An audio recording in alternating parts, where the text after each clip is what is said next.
হুম্মা তুই মাই গলা বেশ কত আছে মেশিনে মেশিনও দুয়ে মোহাব্বতে আল্লাহুম্মা সাল্লি আলা সাইয়্যিদিনা মাওলানা মুহাম্মদ ওয়া আলা আলিহি শাফিয়ানা मेरे आँखों के पुतली में जलवा मोहम्मद का मेरे दिल की आईना में नक्शा है मोहम्मद का कोई जन्नत में जाएगा कोई दोज़ख में पहुंचेगा मदीने की तरफ दौड़ेगा दीवाना मोहम्मद का अल्लाहुम्मा सल्ले अला একটু টোনটা একটু বাড়াও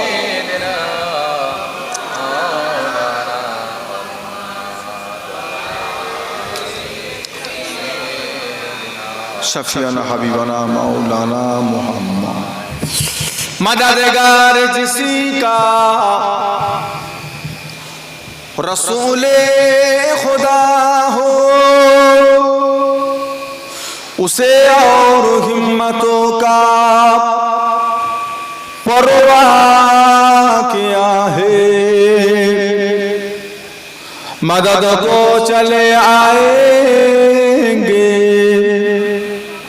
कमली वाला डूबते डूबते ही समझ जाएगा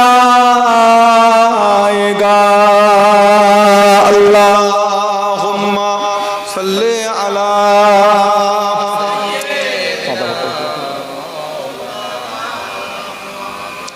वाला आले सैयदना मोहम्मद गुलामे मोहम्मद हो क्या डरो है मुझको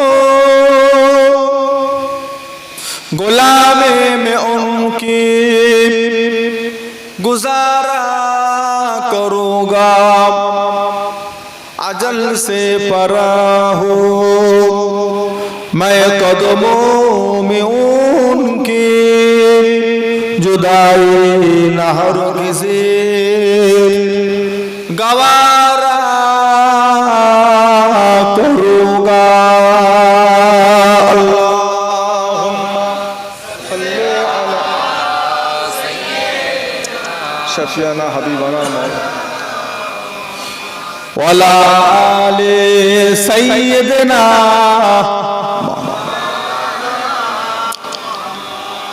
मुझे नाज है अपना खुशो किस्मती परो मेरे हाथों में है दामने मुस्तफा की नगम है भुमर का न तूफा की परवाह मैं डूबूंगा फिर भी किनारा करूँगा अल्लाहुम्मा सल्ले अला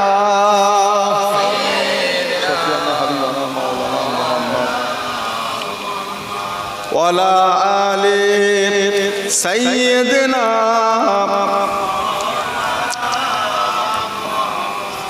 ला मक़सूदा इल्लल्लाह ला मौजूदा इल्लल्लाह ला मतलूबा इल्लल्लाह ला महबूबा इल्लल्लाह ला इलाहा इल्लल्लाह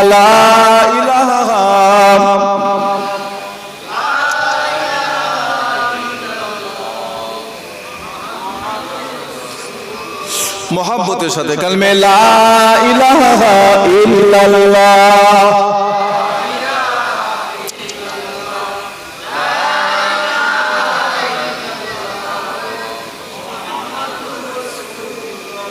কলেমা সঙ্গের সাথী, কলেমা গোরের বাতি, পর কলেমা দিবারাতি, কলেমা বিনেই নেই কো গতি। লা ইলাহা ইল্লাল্লাহ, লা ইলাহা।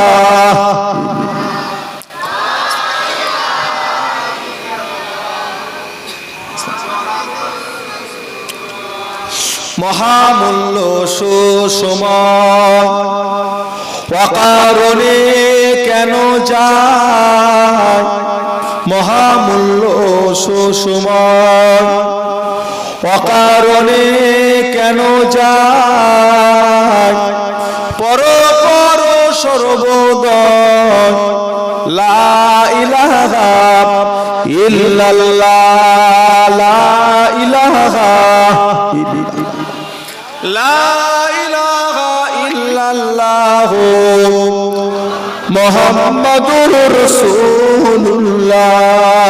আল্লাহুম্মা সাল্লি আলা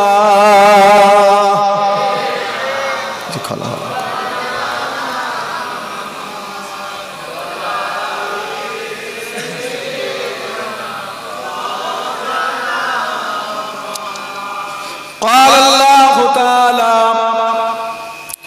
في كلام المجيد والفرقان الحميد وأما من خاف مقام ربه ونهى النفس عن الهوى فإن الجنة هي المأوى وقال الله تعالى أيضا في كتابه وما خلقت الجن والإنس إلا ليعبدون وقال الله تعالى في آية أخرى قل يا عبادي الذين أشرفوا على أنفسهم لا تقنطوا من رحمة الله إن الله يغفر الذنوب جميعا إنه هو الغفور الرحيم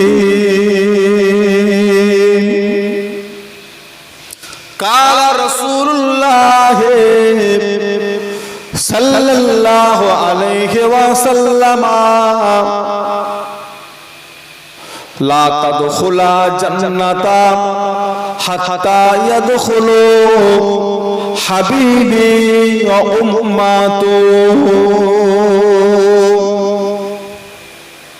وقال النبي صلى الله عليه وسلم ولنفسك عليك حقا ولزوجك عليك حقا ولجسدك عليك حقا فمن رغب عن سنتي فليس مني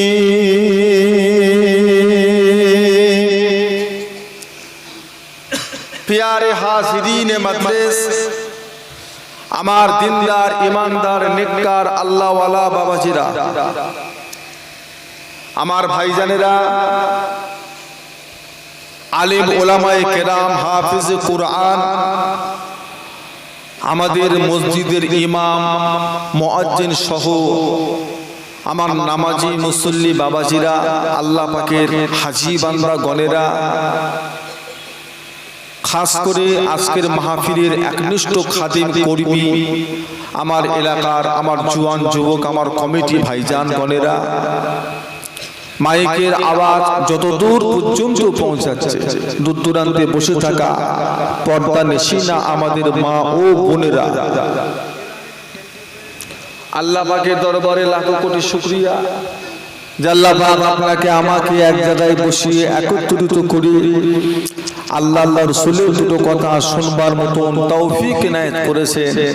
তাই আমরা সকলে মিলে আমাদের আল্লাহর শুকরিয়া আদায় করি। সকলে বলুন আলহামদুলিল্লাহ, একটু মহব্বতের সাথে আলহামদুলিল্লাহ। এই সময়টিতে আল্লাহ পাক কিছু মানুষকে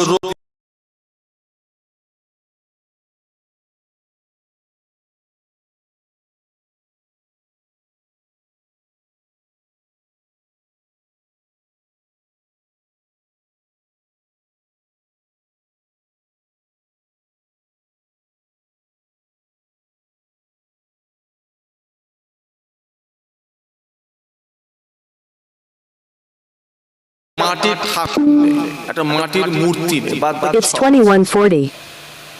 মুসলমান। এখন এরা যদি তওবা না করে মারা যায়, এদের জানাজার নামাজ পড়া যাবে কি? কি মনে হচ্ছে আপনাদের? ঈদ উপলক্ষে ফাংশন দিয়েছে, গান বাজনা হই হল্লা, বাড়ির এলাকার মুরব্বীগুলো থেকে আবার স্টেজে উঠে বসে আছে, দাড়ি লাল করে স্টেজে বসে আছে। এমন বক্সের আওয়াজ, গাড়ি সমেত কাঁপছে। আবার এক এক জায়গায় মুরব্বীরা একটু শক্ত, ওরা গান দিতে পারেন, এটা এমন গজল দিয়েছে ও গানের থেকে কোনো অংশে কম নয়।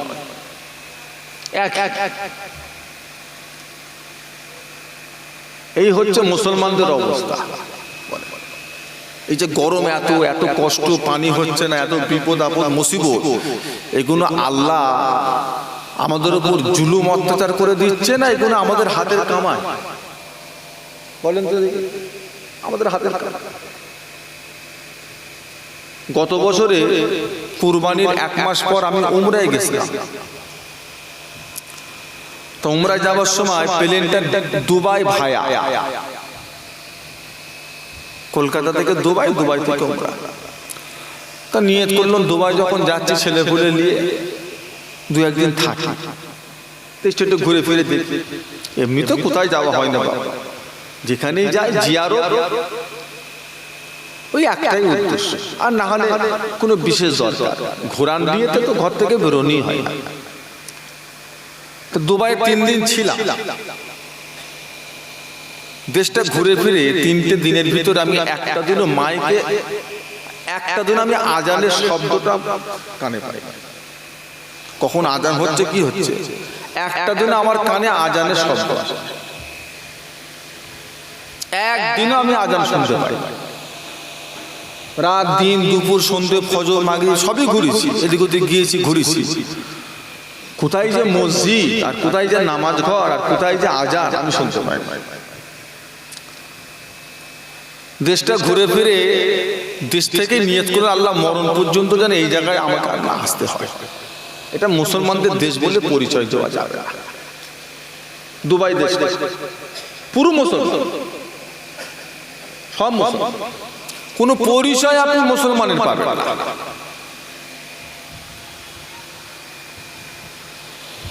এই হচ্ছে আমাদের মুসলমান দেশগুলোর হাল হাকিকাত অবস্থা।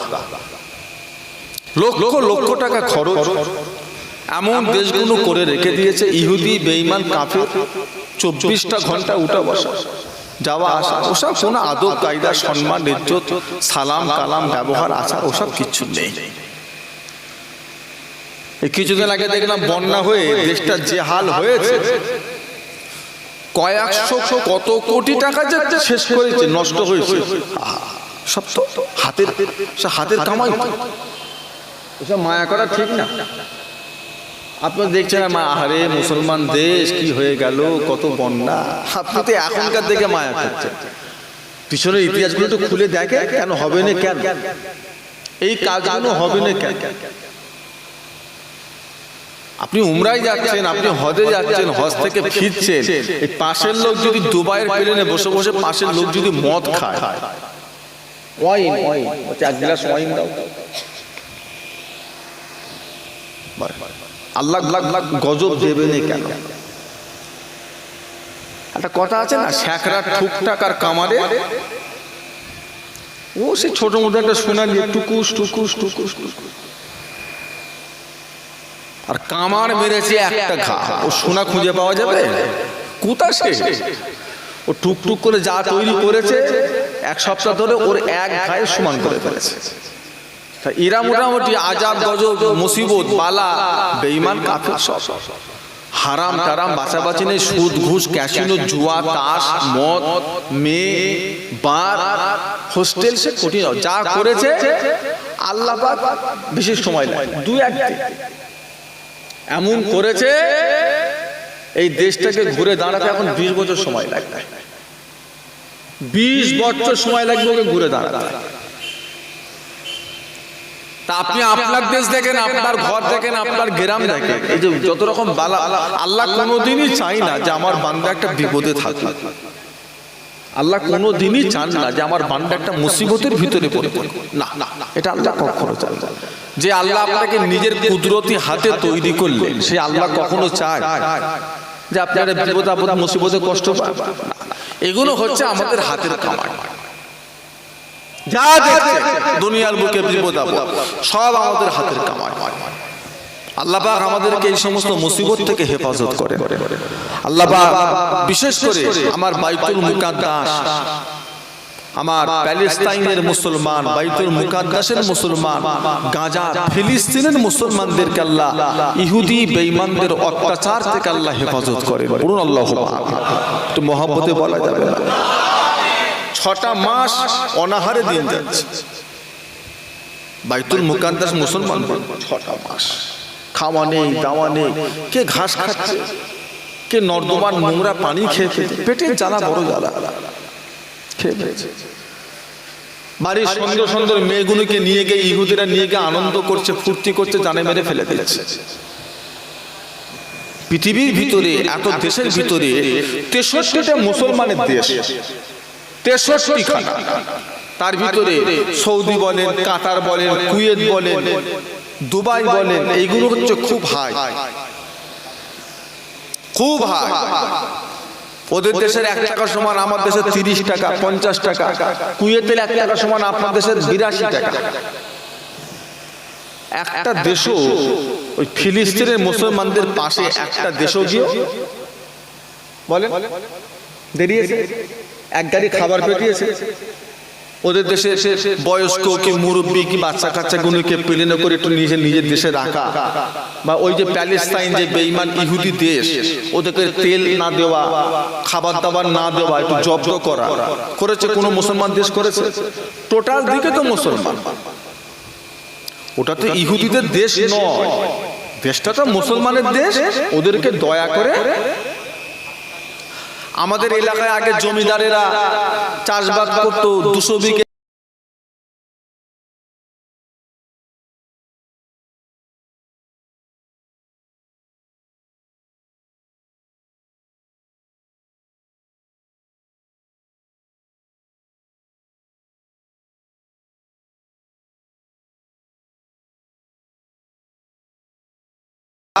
তাদেরকে মুসলমানরা একটু দয়া করে, এখন দয়া করে রেখেছে। ও বাবা, ছুঁচ হয়ে ঢুকে এখন ফাল হয়ে গেছে, ফাল হয়ে গেছে। আর সমস্ত মুসলমান দেশগুলো দাঁড়িয়ে দাঁড়িয়ে দেখছে, আর এরা একটার পর একটা করে বোম ফেলছে। এসব বালা মুসিবত, দুবাইয়ের উপর ঝড় বৃষ্টি বন্যা, এগুলিকে আল্লাহ পাক ইচ্ছা করে গজব দিলেন না হাতের কামাই? আপনি বেপরোয়া হয়ে গেছেন, আপনি মনে করেছেন আপনার উপরে কেউ নেই।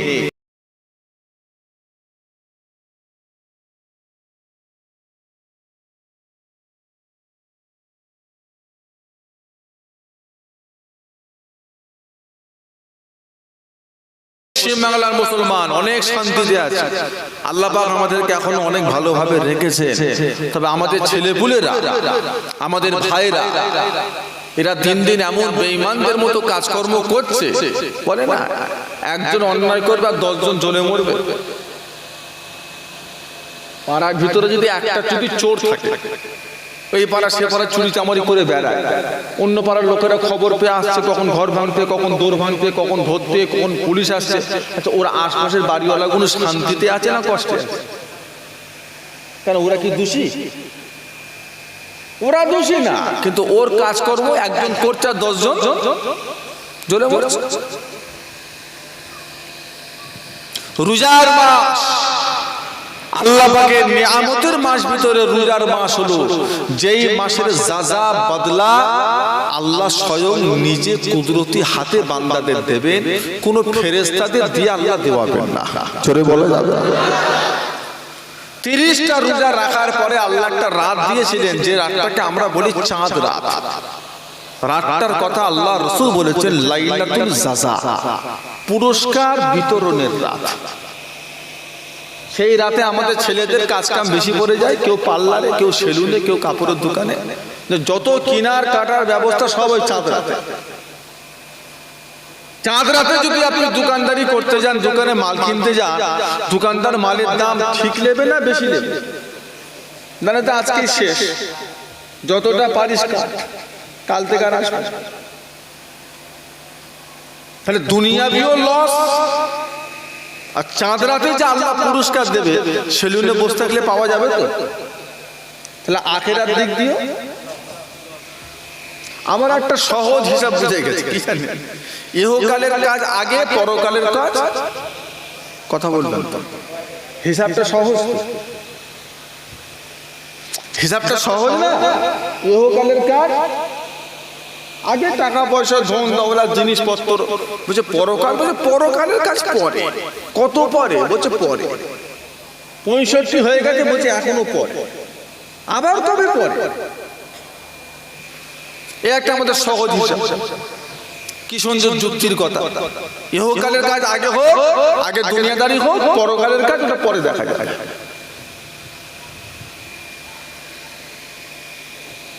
আমার বাবাজিরা, যে সমস্ত বান্দারা এবছর রোজা রাখলেন, আল্লাহ পাক আমাদের রোজা, তারাবি, দান খায়রাত, আমাদের সাদকা, আমাদের ফিতরা, আমাদের যাকাত, আল্লাহ যতটুকু যা দিয়েছেন মেহেরবানি করে আল্লাহ যেন কবুল করে নেন। বলুন আল্লাহুম্মা আমিন।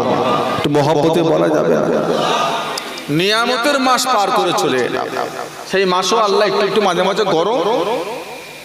আমি খালি চিন্তা করি, রোজার মাসে যদি এত গরম যায়, রোজার পরে কি হবে? আর দেখছি সত্যিটা এসব খোদার গজব, খোদার গজব।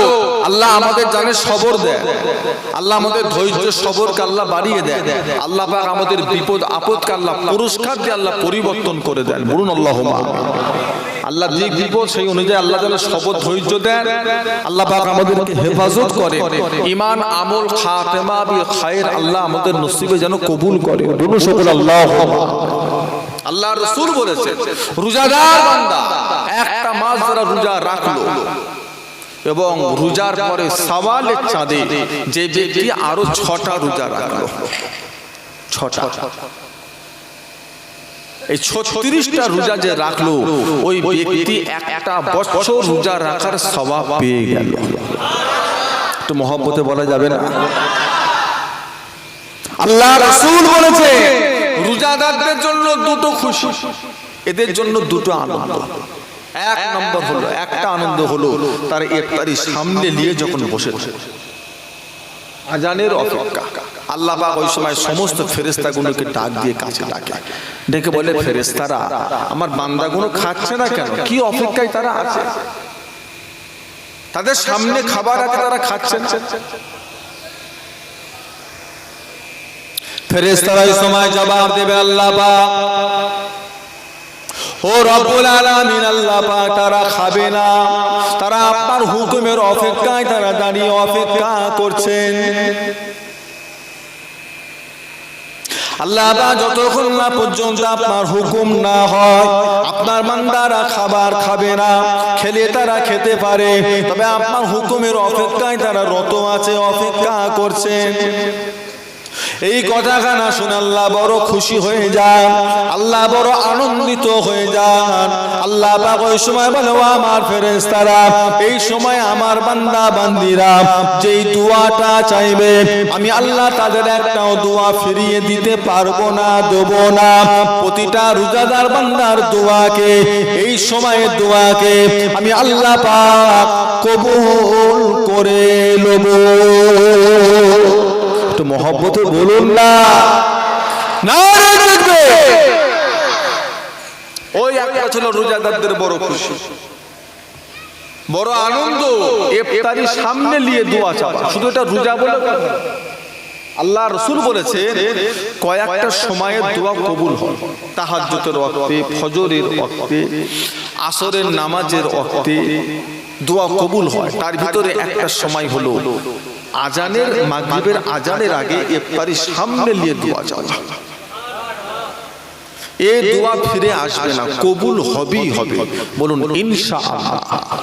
6টা রোজা পরপর রাখার দরকার। আজ এই সপ্তাহে দুটো, পরের সপ্তাহে দুটো, পরের সপ্তাহে দুটো। বলে হুজুর আল্লাহ নাকি আমাদেরকে ভালোবাসে, এত সুখ তো বলছে। আল্লাহ যদি ভালোই বাসে তা শুধু বলছে রোজা রাখো, এই রোজা সেই রোজা। বান্দারা না খেয়ে থাকলে আল্লাহ খুশি হয়? আপনি জানেন না, মানুষের কিছু কিছু মানুষের বিমার আছে, রোগ আছে, সেই রোগটা থেকে ফিরে আসতে গেলে বান্দাকে শুকোতেই হয়। শুকুনো ছাড়া বান্দার বিমারটাও ভালো হয়। হসপিটালে গিয়ে দেখে আপনি একটা অন্য রুগীকে দেখতে গেছেন, পাশের রুগীটা বলছে দাদা একটু পানি দেওয়া যাবে, পানি একটু পানি দাও না দাদা, আমার গলা ফেটে যাচ্ছে, বুক ফেটে যাচ্ছে, ঠোঁট শুকি, একটু পানি দাও। সেখান থেকে ডাক্তার আপনার বুক ফেটে, আপনার মনে হচ্ছে মানুষটাকে এক ঘট পানি খাওয়াতে পারলে আমার জানতে একটু আরাম, এত কষ্ট পাচ্ছে। ডাক্তার বলছে খবরদার পানি দেবেন, আপনি আপনার রুগী দেখে ফিরে চলে যান। ঠিক আছে দাদা একটু পানি দাও না দাদা, একটু পানি দাও। তারপর দেখি ডাক্তার দেখি একটু তুলো ভিজিয়ে একটু শাঁকিতে একটু ঠোঁটটা পানি দেয়। তাহলে ওই রুগীটার জন্য পানি খাওয়াটা উপকার না না খাওয়াটা উপকার? পানি খাওয়াটা ক্ষতি না না খাওয়াটা ক্ষতি? খাওয়াটা তাহলে একটা বান্দা হয়ে যদি বান্দার রোগের ট্রিটমেন্টে যদি শুকিয়ে থাকাটা উপকার মনে করে, আমাদের সৃষ্টিকর্তা কে? তাহলে আমরা যে শুকোচ্ছি এটা আমাদের নিজেদের শরীরের উপকারের জন্য না আল্লাহর জন্য? হুকুমটা দিয়েছেন আল্লাহ, তিনি সৃষ্টিকর্তা, তিনি জানেন। একটা মোবাইল কোম্পানি যে তৈরি করেছে ইঞ্জিনিয়ার, সে জানে যে কতক্ষণে ফুল চার্জ হবে, কতক্ষণ গেম খেললে মোবাইলটা বাস্ট করতে পারে, কতক্ষণ একভাবে মোবাইলটা চালাতে পারে। সে তার নিয়ম একটা, সে সৃষ্টিকর্তা, সে সৃষ্টি করেছে। আল্লাহ আমাদের সৃষ্টিকর্তা, আল্লাহ আমাদেরকে সৃষ্টি করেছে। অনেক মানুষ আছে কাজে দোহাই দেয়, বলে মাঠে চাষ করতে হয়, এই করতে হয়, সেই করতে হয়, জঙ্গলে মাঠে সেখানে হাটে কারবার, এই সেই, হুজুর রোজা রাখতে পারিনি। এই অজুহাতটা দুনিয়াতেও চললো, আল্লাহর দরবারে এই অজুহাত চলবে না। কোনো কথা আল্লাহ 11 মাস আল্লাহ আপনাকে খেতে দিয়েছে, 11 মাস আপনি কামিয়েছে। একটা মাস কাজে না গিয়ে ঘরে একটু রোজাটা রাখবো, একটু জিকির ফিকির ইবাদত করে কাটাবো, এই একটা মাস কি ঘরে থাকা যায়? হাহু দেন খাবার কষ্টের জন্য। আপনার ঘর বলেন, আমার ঘর বলেন, আর ওনার ঘর বলেন, ঘরে মানুষের কষ্ট এখন দুটো, একটা হলো ওষুধ কেনার কষ্ট, আর একটা হচ্ছে ছেলে মেয়েদের বিয়ে শাদী দেওয়ার কষ্ট। এত সোনার দাম, আল্লাহ কি করে মেয়েটাকে বিদায় করবো? বাপের একটা চিন্তা আছে না? আর একটা কি বলুন তো, মাসে ওষুধ লাগছে 2000 টাকা, মাসে ওষুধ লাগে 2000 টাকা। যার হয়েছে সব কটা, প্রেশারও হয়েছে, থাইরয়েডও হয়েছে, সুগারও হয়েছে, হ্যাঁ, আবার গাঁটে ব্যথা, কোমরে ব্যথা, ক্যালসিয়াম নেই, এই নেই সেই নেই। ভিক্ষা নিতে গেছে 50 টাকা, 50 টাকা ওষুধ হবে। আল্লাহ আপনাকে দুটো পয়সা দিয়েছে, আপনাকে যেন মুসাফির গেছে, আপনি বেশি করে দেন, সে তো নিজে পেটে খাওয়ার লেগে চাই ওষুধ খা। 50 টাকা দিয়ে বলছে যা, 50 টাকায় হবে কি? দুটো ওষুধ, 2 দিনের ওষুধও হবে। যদি আল্লাহ আপনাকে দেয় যদি আল্লাহ আপনাকে টাকা পয়সায় বরকত দেয়, আপনার উচিত হবে ওনার হাত থেকে ডাক্তারি কাগজটা প্রেসক্রিপশনটা নিয়ে দোকানে গিয়ে, বাবা একে 10 দিনের ওষুধ দে তো। থাক থাক ও এই বাবু, এই গরম হচ্ছে তো, এটা আমার দোস্ত, এটা আমার বন্ধু, একসঙ্গে আমরা মাদ্রাসায় পড়াশোনা করা, দীর্ঘদিন আমরা সেই ক্লাস 6 থেকে একসঙ্গে টাইটেল পর্যন্ত আমরা একসঙ্গে পড়াশোনা করেছি। আমার বাবাজিরা, দোস্তরা, বন্ধুরা, ভাইরা, হ্যাঁ, দুনিয়ার বুকে আল্লাহর কত গুণী বান্দা বান্দি আছে, যেই সমস্ত বান্দা বান্দিরা দুনিয়া তো সুখ চায়, আখিরাত তো সুখ চায়। দুনিয়াতে কত গুণী বান্দা বান্দি আছে যারা দুনিয়াতে সুখ শান্তি চায় না, কিন্তু তারা আখিরাতে সুখ শান্তি চায়। ও ভাইজানেরা, আল্লাহ দুনিয়াতে কত গুণী বান্দা বান্দি আছে যারা দুনিয়া তো সুখ শান্তি চাই না, আখিরাত তো সুখ শান্তি চাই না, তারা শুধু রব্বুল আলামিন আল্লাহ পাকের দিদার চায়। তো মহব্বতে বলা যাবে না, কাকে দেখতে চায়? এই বান্দার পরিমাণ সংখ্যাটা কম না বেশি? বেশি। সবচেয়ে বেশি কোনটা? দুনিয়া তো সুখ চায়। আল্লাহ দুনিয়া বেশি কষ্ট দিলে আল্লাহ থাকতে পারবে না, বেশি গরম, বেশি বিমার, বেশি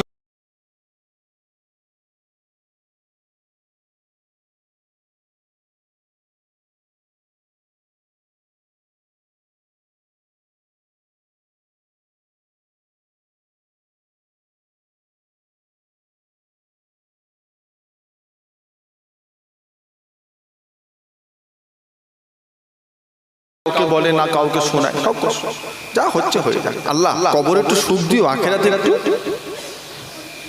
কত গুণী বান্দা আছে যারা দুনিয়া তো সুখ চায় না, আখিরাতেও সুখ চায় না। তাদের কাজ, তাদের মনের ইচ্ছা, যিনি আমাকে দুনিয়ায় পাঠিয়েছেন, মা বাপের মায়ের পেটে সামান্য 1 ফোঁটা রক্ত থেকে এত সুন্দর দেহ করেছেন, দুনিয়ার দুজনের ভূমিষ্ঠ আনলেন, দুনিয়ার আবহাওয়াটা সহ্য করার ক্ষমতা দিলেন, এত রোগ বিমার বালা মুসিবত এত কিছু ভেতর দিয়ে আল্লাহ দুনিয়াদারি করালেন, ছেলেপুলে দিলেন, মা বাপ দিলেন, হালাল রুজি টাকা পয়সা দিলেন, রোজগার দিলেন। কে দিলেন? তেনাকে একবার দেখতে চাই, তেনাকে একবার দেখব, তিনি কেমন। আল্লাহর নবী হযরত মুসা আলাইহিস সালাম তুর পাহাড়ে গিয়ে আল্লাহর সঙ্গে কথা বলতেন। মাঝে মাঝে হযরত নবী মুসা আলাইহিস সালাম নিজে থেকে আল্লাহকে অনেক প্রশ্ন করতেন। ও ভাইজানেরা, হযরত নবী মুসা আলাইহিস সালাম আল্লাহ পাক একবার আল্লাহ পাকের দরবারে গিয়ে 4টে প্রশ্ন করলেন। আল্লাহ পাক, ও রব্বুল আলামিন, আল্লাহ পাক, আমি হযরত নবী মুসা আমার মনে 4টে প্রশ্ন উদা হয়েছে, আল্লাহ আপনার কাছে জানবো বলে এসেছি। আল্লাহ যদি হুকুম দেন জিজ্ঞাসা করি। আল্লাহ পাক বলে, নবী মুসা কি প্রশ্ন বলো। হযরত নবী মুসা আলাইহিস সালাম প্রশ্ন করছে, আল্লাহ পাক আপনি দুনিয়াতে মানুষকে জীবিত দিলেন, হায়াত দিলেন, মানুষের জিন্দেগি দিলেন, হায়াত দিলেন, মরণটা আবার কেন দিলেন? মরণ দেওয়ার কি দরকার ছিল? মরণটা আপনি কেন দিতে গেলেন? মরণটা না দিলে কতই না ভালো হতো। হযরত নবী মুসা আলাইহিস সালাম আল্লাহকে জিজ্ঞাসা করে, আল্লাহ পাক মানুষকে আপনি সুস্থতা দিলেন, মানুষকে আপনি জীবন দিলেন, সুস্থতা দিলেন, ভালো রাখলেন, বিমার কেন দিলেন? অসুখ কেন দিলেন? অসুখ না দিলে কতই না ভালো হতো। আল্লাহ পাক মানুষকে আপনি টাকা পয়সা ধন দৌলত দিলেন, জিনিসপত্র দিলেন, ঘরবাড়ি টাকা পয়সা দিলেন, গরিবী আবার কেন করে দিলেন? হযরত নবী মুসা চতুর্থ প্রশ্ন করে, আল্লাহ পাক জান্নাত তৈরি করেছেন, ভালো কথা, জাহান্নাম কেন তৈয়ার করতে গেলেন? 4টে প্রশ্ন। জলিলুল কদর নবী মুসা আলাইহিস সালাম শুধু নবী নয়, উনি নবী এবং রাসূল। নবী এক জিনিস, রাসূল। তবে সমস্ত রসুল কিন্তু নবী, কিন্তু সমস্ত নবী রসুল নয়। আজকে কমিটির ছেলে এই গ্রামবাসী, কিন্তু গোটা কমিটি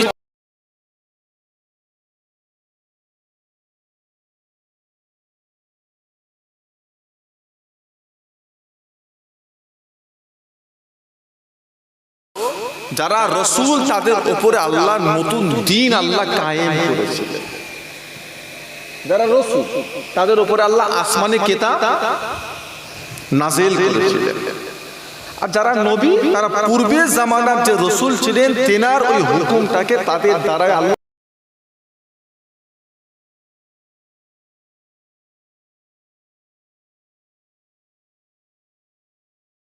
চারটে পাঁচটা করে নবী। নবী ইব্রাহিম আলাইহিস সালাম নবী, ইসমাইল আলাইহিস সালাম ওনার ছেলে নবী, ওনার আরেকটা ছেলে নবী ইসহাক আলাইহিস সালাম তিনিও নবী। একই সময় তিনটে নবী। নবী ইয়াকুব আলাইহিস সালাম নবী, ওনার ছেলে নবী ইউসুফ আলাইহিস সালাম নবী। আসেন না, আসেন আসেন হাজি সাহেব, আমার বাবাজিরা, দোস্তরা, বন্ধুরা, ভাইজানেরা, হযরত নবী মুসা আলাইহিস সালাম প্রশ্ন করে, আল্লাহ পাক মানুষকে আপনি হায়াত দিলেন, মওতটা কেন দিলেন? ও রব্বুল আলামিন, আল্লাহ পাক মরণ যদি আপনি না দিতেন কতই না ভালো হতো, মরতাম না, দুনিয়ায় সারা জীবন থাকতাম, কোনো চিন্তা থাকতো না। মরণটা বড় ভয় লাগে, মরণ কেন দিলেন? আল্লাহ পাক ওই সময় বলেছিলেন, ও আমার নবী মুসা, মরণ কেন দিলাম শুনে রেখে দাও। দুনিয়াতে আমার কত গুণী বান্দা বান্দি থাকবে, তারা দুনিয়ায় চলাফেরা করবে, কাজ কাম করবে, ব্যবসা বাণিজ্য করবে, আমি আল্লাহর নিয়ামত তারা ভোগ করবে, আমি আল্লাহর রহমত তারা আশা করবে, আমি আল্লাহর দেওয়া রিজিক তারা খাবে দাবে, ঘুরবে ফিরবে বেড়াবে। তাদের অন্তরে একটা জ্বালা থাকবে, এত কিছু দিচ্ছে কে, এত কিছু আমাদের দিলেন কে, বিপদে আপদে মুসিবতে সাহায্য করলেন কে, একবার তেনাকে দেখতে চায়, একবার তেনার দিদার চাই, তেনাকে দেখতে চায়। ও আমার নবী মুসা, দুনিয়ার জিন্দেগিতে আমার বান্দারা দুনিয়া চক্ষু দিয়ে তারা জীবনও কোনোদিন আমি আল্লাহর দর্শন তারা পাবে না, আমি আল্লাহর দিদার তারা পাবে না। আমি আল্লাহ মানুষকে মরণ দিয়েছি, মরণের পরে আমি আল্লাহ আমার দিদারটা আমার বান্দাদেরকে দিয়ে দেব। মহব্বতে বলা যাবে না। দুনিয়া জিন্দেগিতে আল্লাহর দিদার পাওয়া এই চোখে আল্লাহ দেখা সম্ভব? নবী মুসা আলাইহিস সালাম দুনিয়ার জিন্দেগিতে দুনিয়ার চোখ দিয়ে আল্লাহকে দেখতে চেয়েছিলেন, তাই তো? বারবার একই কথা, আল্লাহ সারা জীবন খালি কথাই বলবো, একবার দেখা দেখি হবে না।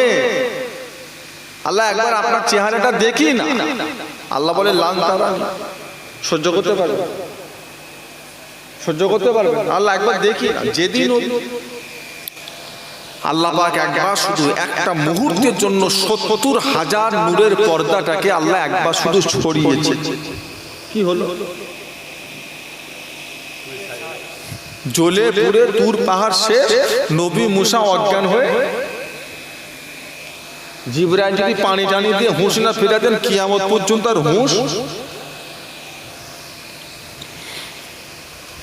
তাহলে বলেন, যাদের অন্তরে আল্লাহ দেখবো এই আশা, এই মহব্বত যাদের অন্তরে জ্বলছে, আচ্ছা তাদের কাছে মরণটা আতঙ্ক হবে না আনন্দ হবে? কি বলছেন আপনারা? সে জোয়ান হোক বুড়ো হোক, দেখেন মরণের কোনো বয়স নেই। আমরা মরণকে ভুলে যাচ্ছি, কিন্তু মরণ আমাদেরকে একটা মুহূর্তের জন্য। আপনি সারাদিনে মরণকে কবর স্মরণ করেন, আপনি সারাদিনে কবরকে কবর স্মরণ করেন। কবর সারাদিন আপনাকে 5 বার স্মরণ করে, সারাটা দিনের ভিতরে কবর আপনাকে 5 বার ডাকতে থাকে, আল্লাহর বান্দা আমি হলাম একটা অন্ধকার ঘর, এই ঘরে কোনো আলো পাওয়া যাবে না, যদি তোমার আলোর প্রয়োজন হয় দুনিয়া থেকে ব্যবস্থা করে এসো, এখানে কোনো আলো পাওয়া যাবে না। কবর আবার বলে বান্দা এখানে কোনো পাটি নাই, এখানে কোনো বিছানা চাদর নাই, মাটির একটা ঘর। যদি তোমার বিছানা চাদর লাগে দুনিয়া থেকে ব্যবস্থা করে নিয়ে এসো, এই জায়গায় তুমি এসব কিছু পাবে না।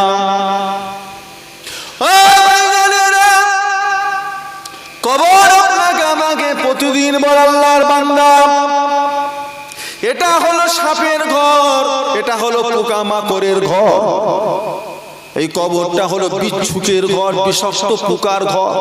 একটা কামড়াবে 70,000 বছর জ্বালা করবে, এমন এমন পোকার ঘর হলো কবর। এখানে পোকা মাকড় মারার কোনো বিষ পাওয়া যাবে না। যদি তোমার বিষ লাগে সেগুলো মারা, যদি কোনো ঔষধ লাগে ব্যবস্থা দুনিয়া থেকে করে এসো, এখানে কিন্তু পাওয়া যাবে না। কবর আপনাকে আমাকে আবার বলতে থাকে ও আল্লাহর বান্দা কবর হলো প্রশ্ন করার ঘর, প্রশ্ন করার ঘর। এখানে খুঁজে খুঁজে উত্তর পাওয়া যাবে না। যদি তোমার উত্তর তোমার প্রয়োজন মনে করো দুনিয়া থেকে উত্তরটা জেনে এসো, কবরে উত্তরের পাওয়ার ব্যবস্থা তুমি পাবে না। কবর বলে প্রত্যেক দিন বলতে থাকে। আমি ভুলে গেছি পিরানে পীর দস্তগীর গৌসুল আজম বড় পীর রহমাতুল্লাহ আলাইহির একটা কিতাব পড়ছিলাম, ছোট্ট একটা কথা। কবর জেনে গেছে কালকে আমার ভিতরে ওই লোকটা এসে শোবে, এই খবর কবরের কাছে পৌঁছে গেছে, কিন্তু যে শোবে তার কাছে এখনো খবর নেই। সে চায়ের দোকানে বসে এখনো হই হই করছে, তার কাছে ওসব কবরের কোনো চিন্তাই নেই মাথায়। সে এখনো দুনিয়া নিয়েই ব্যস্ত। মানুষের চোখে পানি নেই, শুধু আমাদের আপনার বলে কথা, মুসলমান আর চোখে পানি বলে কিছু। আল্লাহর কাবায় গিয়ে এত ছবি তুলছে, এত হ্যাঁ হ্যাঁ হি হি করে হাসছে, মেয়ে ছেলে বেটা ছেলে স্বামী স্ত্রী, সে যেন পার্কে জড়িয়ে ধরে ছবি। লোক দেখ আবার একজনকে বলতে ভাই একটা ছবি তুলে দাও তো, উনি আবার কাবার দিকে খালি কামায় দাঁড়িয়ে যায়, যেমন দোয়া করতে যান। আর ওকে বলছে ছবিটা তোল। কি হচ্ছে? গত বছর ঘুরে এসে মন এত খারাপ হয়ে গেছে, আমি নিয়ত করেছিলাম এখান থেকে সৌদি বাস থেকে চিঠি লিখবো যে আপনারা এত নির্লজ্জা হয়ে গেলেন কি করে, এসব কোনো লক্ষ্য করতে পারছেন না। যেমন নিয়ত আল্লাহর কাবায় বসে আমি নিয়ত করেছিলাম ঘরে গিয়ে সৌদি বাস থেকে চিঠি লিখে পাঠাবো। এই রোজার মাসের কিছুদিন আগে সৌদির ইমাম, মক্কার ইমাম আব্দুর রহমান সুদাইস দেখি জুম্মার খুতবা দিতে দিতে গিয়ে চরম বিরোধী করেছে। এত ছবি তো রাখি পার্কে এসেছেন নাকি আপনি? আল্লাহর ঘরে একটা আদব। কি গো, একটা বড় লোকের বাড়িতে গিয়ে আপনি কি করেন? লাফালাফি করেন? ছোট বাচ্চাটাকে যখন নিয়ে যান হাত দিবি নি, খবরদার। দরজা হাত দেওয়ার আগে খুলে যাচ্ছে, ওই সব কি রে বাবা, কোথায় ঢুকছি রে বাবা, জান জানো ভয় জানে কেমন হয়ে আছে। তাকে খাবারটা চামচে খাবো না হাতে করে খাবো, হাত ধুতে হবে না, শুরু করে দেবো। একটা বড় লোক বন্ধুর বাড়িতে যদি আপনার এই হয়, আল্লাহর ঘরে কি আপনার কতটা মনে ভয় থাকে? ছেলে তুলে নিয়ে তো হই হই ওসব মেয়ে ছেলে বেটা ছেলে মেলা। আবার কি করলো সৌদির বাদশাটা আরো সহজ করে দিল, পর্দা পুষিতা তার মেয়েদের ড্রাইভারি লাইসেন্স করে দিল, মদের দোকান করে দিল, বার করে দিল, সিনেমা হল করে দিল, আবার ভিসা ফ্রি করে দিল। মানে শুধু মুসলমান নয়, যে কোনো দেশের মানুষ, যে কোনো ধর্মের মানুষ ইচ্ছা করলে তারা এখন মক্কা মদিনায়, ইহুদিরা যারা আমার নবীর লাশ শুরু করতে ইহুদির বাচ্চা, তাদের করে এখন সৌদিতে ঢুকার পারমিশন করে। বুঝলে, আল্লাহর ভয় বলে মানুষের অন্তরান নেই। এখন কথা হলো বাবা চাচা আপন প্রাণ বাঁচা, ওসব দেখতে গেলে আমাদের হবে, ওসব দেখে দেখে কি করবেন? আপনি আপনার মতো হজে যান, হজ করেন, কে কি করছে না করছে আপনি দেখো কি করবে, আপনার প্রতিবাদ নেবে। আপনি যারা মহিলাকে বলেন মা মাথায় কাপড়টা দাও না, ও দেবে?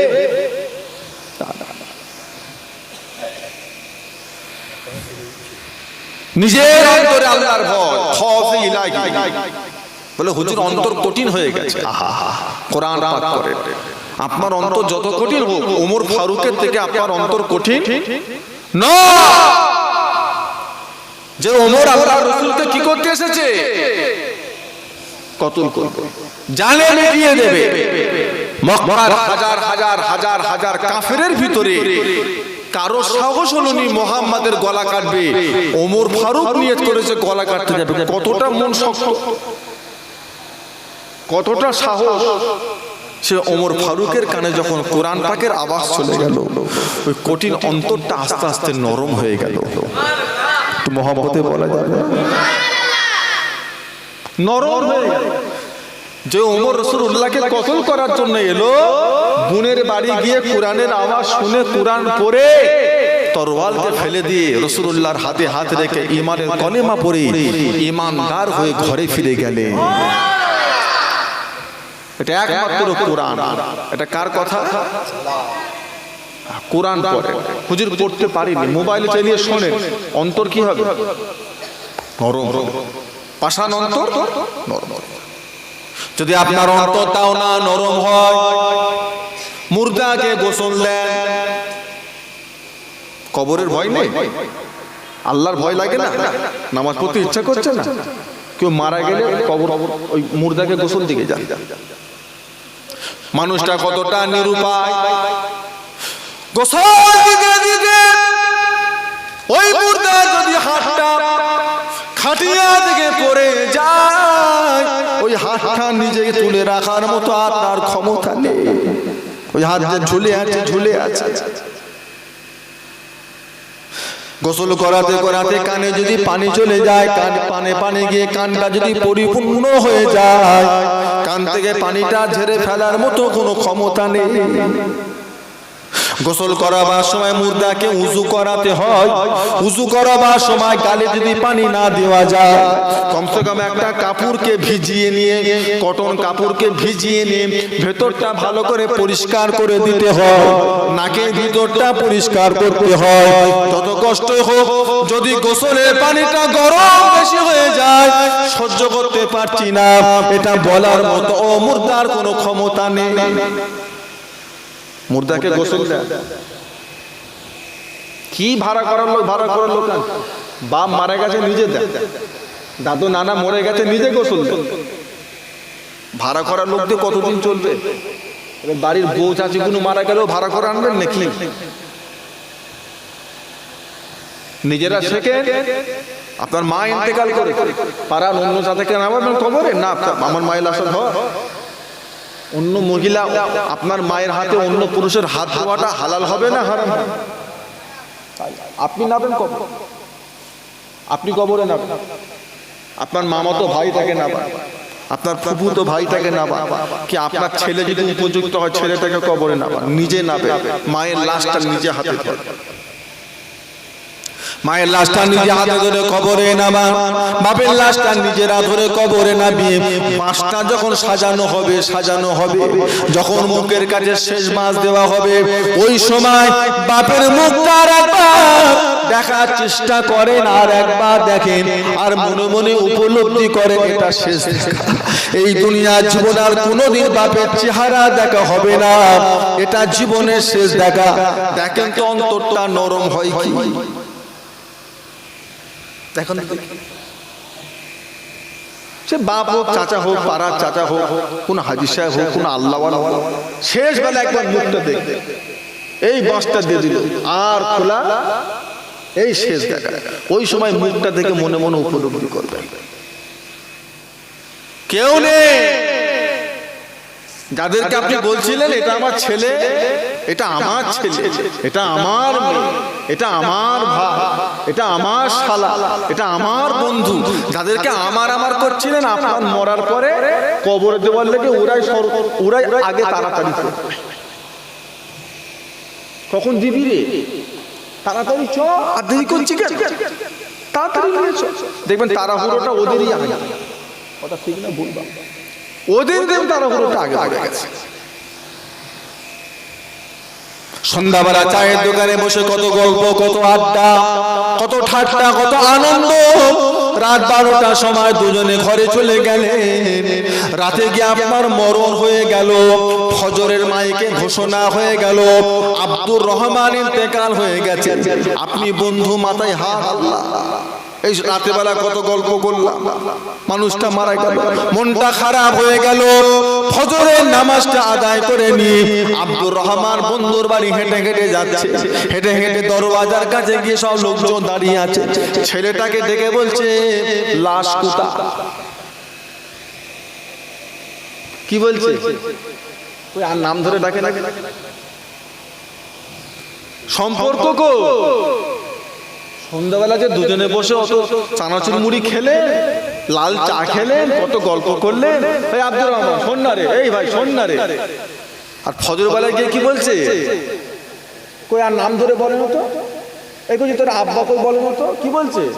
হ্যালো, লাশটা কোন ঘরে রাখলি? এই দুনিয়া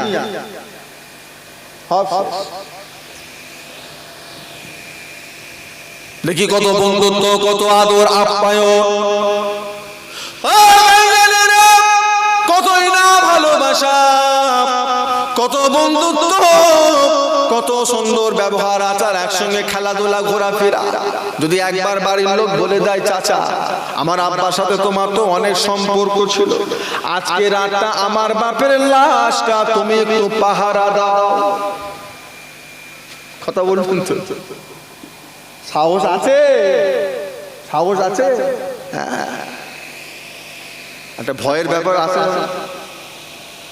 যতদিন বেঁচে ছিল গায়ে গা ঠেকে, গায়ে গা ঠেকে টানা হিচড়া বন্দুকটা ছিঁড়া ছিঁড়ি, আর যেই দমটা ছুটে গেছে চাচাটা লাশটা পাহারা দাও না, রাতটা থাকো না, না না না আমাদের অন্য কোনো কই আমার শরীর কই বন্ধু কো, বন্দুক তো কোথায় গেল?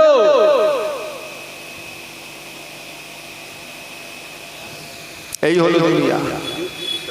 একটু আগে আসেন তো বাবা, কি গরমে ডাক ঘেঁষাঘেঁষি করে বসে বাবেরা, একটু আগে আসে, একটু আগে আসে, একটু মহব্বতের দরুদ শরীফ আল্লাহু সাল্লি আলা মুহাম্মাদ ওয়ালা আলি সাইয়্যিদিনা।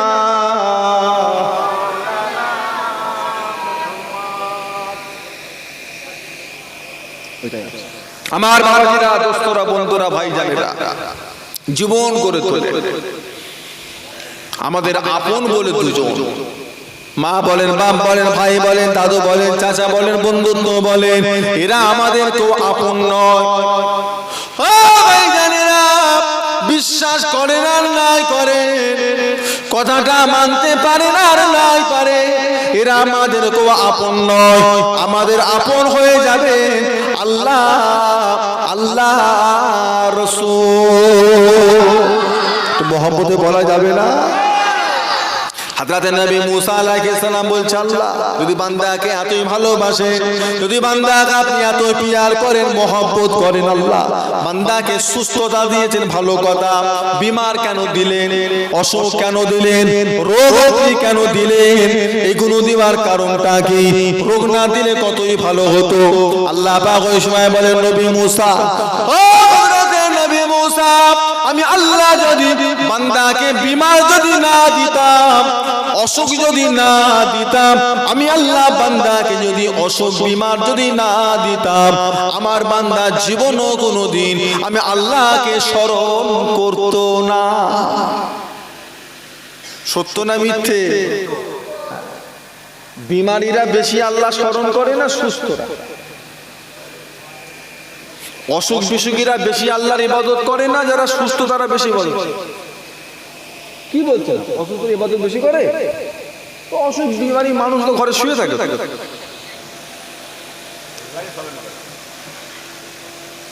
শুধু স্মরণ নয়, ঠিকই আছে, একটা অসুস্থ যতটা আল্লাহর ইবাদত করে, একটা সুস্থ অতটা আল্লাহর ইবাদত করে না। ফেরাউন আল্লাহ দাবি করেছে, কেন? ওর কোনো রোগ বিমার। নমরুদ আল্লাহ দাবি করেছে, সাদ্দাত আল্লাহর সঙ্গে পাল্লা করে দুনিয়ায় জান্নাত তৈরি করেছে।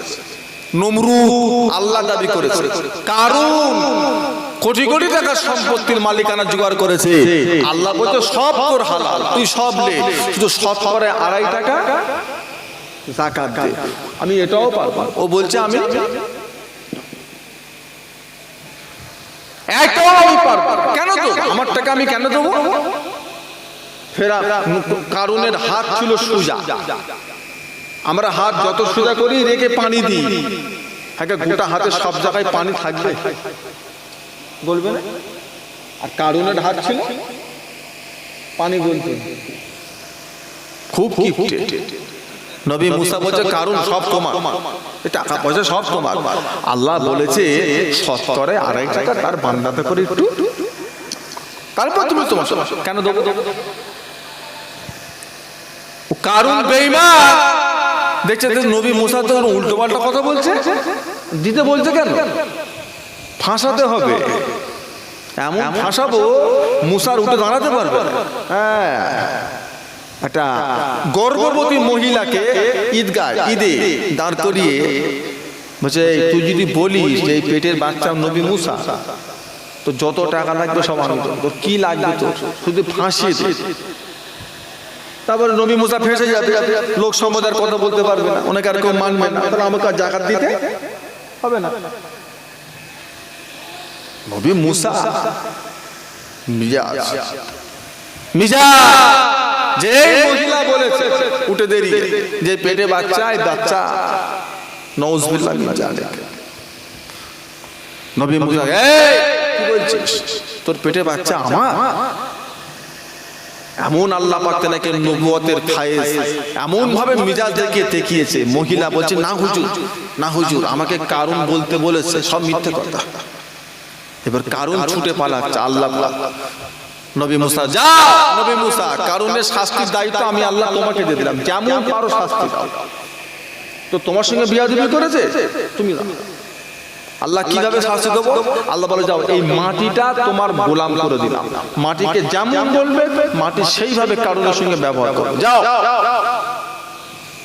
এত বাড়াবাড়ি হওয়ার একটা কারণ হচ্ছে এদের কারো রোগ বিমার।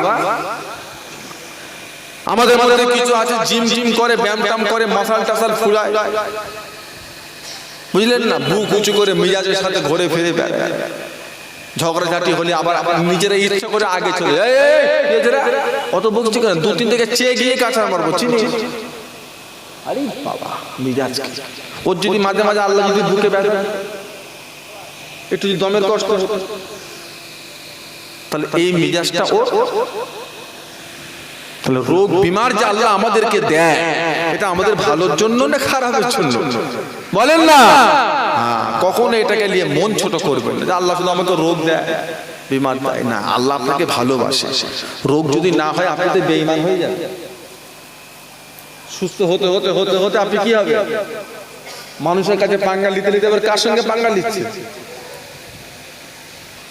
এগুলো কখনো কষ্টের জিনিস নয়, এগুলো আল্লাহ পরীক্ষার জিনিস। তবে বিপদ আপদ মুসিবত আল্লাহ যখন দেবে আল্লাহর কাছে নালিশ করবে, বলবে আর বলবে আল্লাহ এই বিপদ আপদটা তুমি আমাকে একটা পুরস্কার দিয়ে আল্লাহ তুমি আমাকে খুশি করে দাও, এই বলে আমার দোয়া চাইবেন। আল্লাহ নবীর বিবি ছিলেন হযরত উম্মে সালমা রাদিয়াল্লাহু তাআলা আনহা। প্রথম পক্ষে যেখানে ওনার বিয়ে শাদী হয়েছিল 4 ছেলে 4 সন্তান ছিল, ওনার স্বামী ইন্তেকাল হয়ে গেল। উম্মে সালমা ঘরে বসে বসে কাঁদছে, বলছে আল্লাহ এত বড় বিপদ তুমি আমার কাছে দিলে, আমার স্বামীটা মরে গেল, আমার স্বামীটা মরে গেল, আল্লাহ আমাকে একটা পুরস্কার দেওয়া যাবে না? মনটা একটু খুশি হয়ে যেত, বিপদ দিয়েছো একটা পুরস্কার। উম্মে সালমা বলছে আমার এই দোয়া চাওয়া আল্লাহ কবুল করেছেন, পরবর্তীতে আমার স্বামী হিসাবে আল্লাহ আমার রাসূলকে মিলিয়ে দিয়েছে। একটু মহব্বতে বলা যাবে, আল্লাহ আমাকে খুশি করে দিয়েছে। সবর, ধৈর্য আর আল্লাহর কাছে চাওয়া, যেমন তেমন করে নয়, চাওয়াটা শিখতে হবে। ওই 2-3 বার ইচ্ছা মতো চাইলেন, হলুদ ছেড়ে দিলাম, ও চাওয়ার মতো চাওয়া। আগে নিজের কষ্ট, নিজের দুঃখ, নিজের বিপদ আপদ আল্লাহর কাছে সবকিছু তুলে ধরা, ধৈর্য সবরের সাথে, রেগে মেগে নয়। মাথা গরম করে না, ধৈর্যের সাথে তুলে ধরা, তারপরে একটা করে আল্লাহ থেকে চাওয়া, তারপরে চাও। আগে নিজের বিপদ আপদ দুঃখ কষ্ট আল্লাহকে তুলে নবী ইয়াকুব আলাইহিস সালাম জীবনের দুঃখ কষ্ট আল্লাহর কাছে প্রথম তুলে ধরেছিলেন। আল্লাহ, আমার ছেলেটা মরে গেল, আমার ইউসুফকে বাগে খেয়ে ফেললো, আমার চোখ দুটো অন্ধ হয়ে গেল। আল্লাহ, ইউসুফ নবী ছিল, আমিও নবী, আল্লাহ চোখ অন্ধ হয়ে গেছে। আল্লাহ, আমাকে আর সেই দশা ফিরবে না, আমার মধ্যে কি সেই সুখ আর পাবো না। আল্লাহ, আমার চোখের জ্যোতি কি ফিরবে না। আল্লাহ, আমার ছেলে ইউসুফকে কি আমি আর ফিরে পাবো না। এইভাবে দুঃখ করে আল্লাহকে শোনাতে লাগলেন। আল্লাহ দোয়া কবুল করলেন, ওনার চোখের জ্যোতিও ফিরিয়ে দিলেন, নবী ইউসুফকে আল্লাহ আবার ফিরিয়ে দিলেন। জোরে বলবেন না, দুটোই আল্লাহ ফিরিয়ে দিলেন। হযরত নবী মুসা আলাইহিস সালাম আবার বলে, আল্লাহ পাক, ও রব্বুল আলামিন, আল্লাহ পাক, মানুষকে আপনি টাকা পয়সা দিয়েছেন, ধন দৌলত দিলেন, মানুষকে টাকা পয়সা দিয়ে পরিপূর্ণ করলেন, আবার কিছু মানুষকে গরিব কেন করলেন, অসহায় কেন করলেন? গরিব করার কারণটা কি? গরিবই আপনি কেন দিলেন? আল্লাহ পাক ওই সময় বলেন, নবী মুসা, আমি আল্লাহ যদি বান্দাকে গরিব যদি না করতাম, বান্দা জীবনও কোনোদিন আমি আল্লাহর শুকরিয়া আদায় করত না।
তাকে অভাবটা বোঝাতে হবে। অভাবটা যদি আপনি না বুঝান, আপনি এদের শখ শান্তি পূরণ করতে করতে আপনি পাগল হয়ে যাবেন। মাঝে মাঝে একেও অভাব বোঝাতে হবে, সব শখ এদের পূরণ করা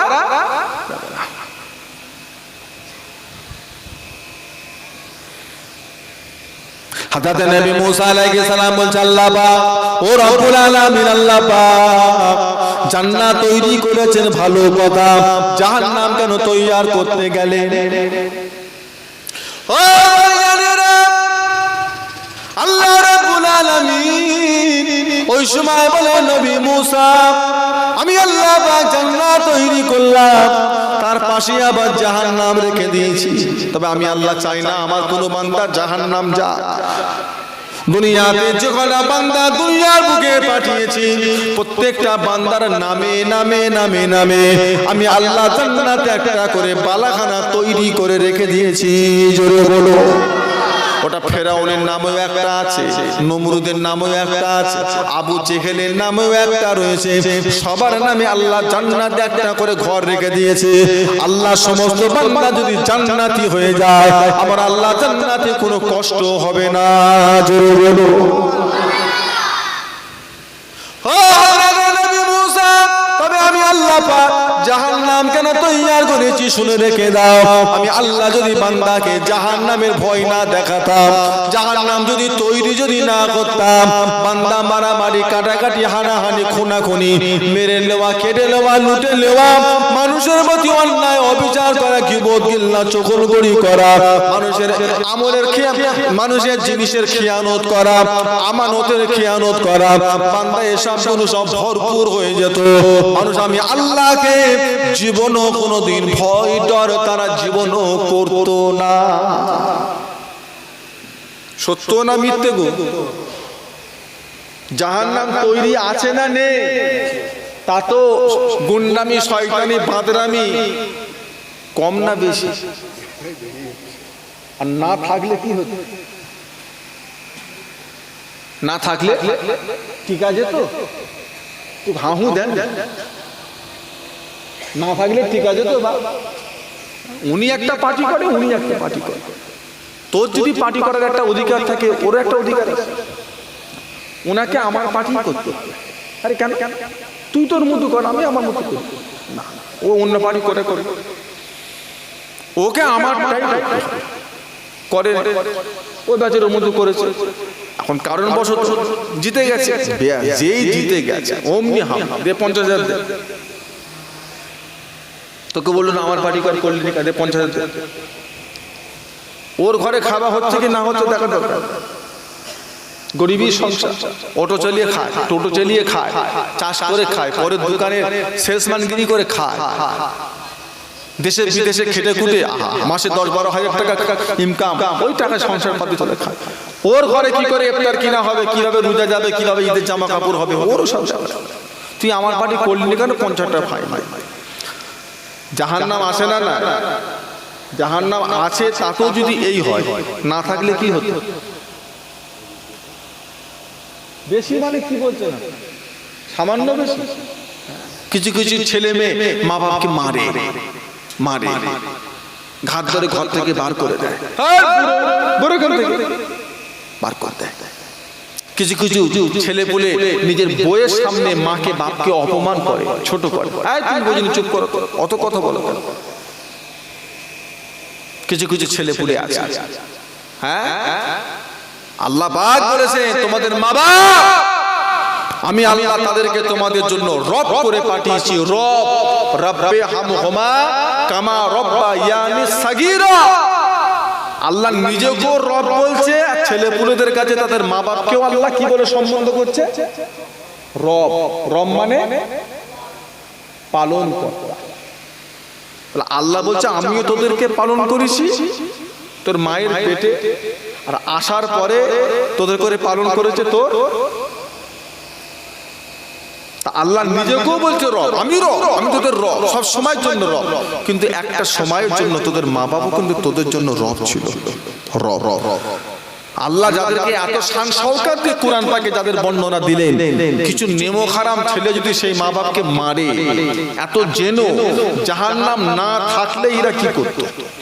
বিষ খাইয়ে মেরে ফেলে। বুড়ো হয়ে গেছে বেঁচে লাভ নেই, ওকে বিষ খাইয়ে কবরে পড়ে যায়। তাহলে আল্লাহ যে বিমার দিলেন, আল্লাহ গরিবী দিলেন, আল্লাহ জাহান্নাম তৈরি করলেন, এগুলো সব আমাদের ভালোর জন্য না খারাপের জন্য? সবকিছুর একটা কারণ আছে না? না,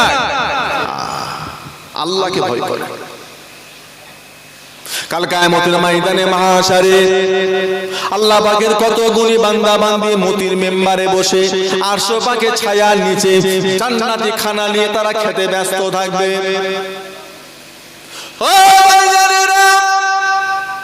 অন্যান্য হাসরবাসীরা দেখবেন ওই সমস্ত বান্দা বান্দিরা কারা, যাদের কোনো ডর নেই, যাদের অন্তরে কোনো ভয় নেই, তারা জান্নাতি খানা খাচ্ছে।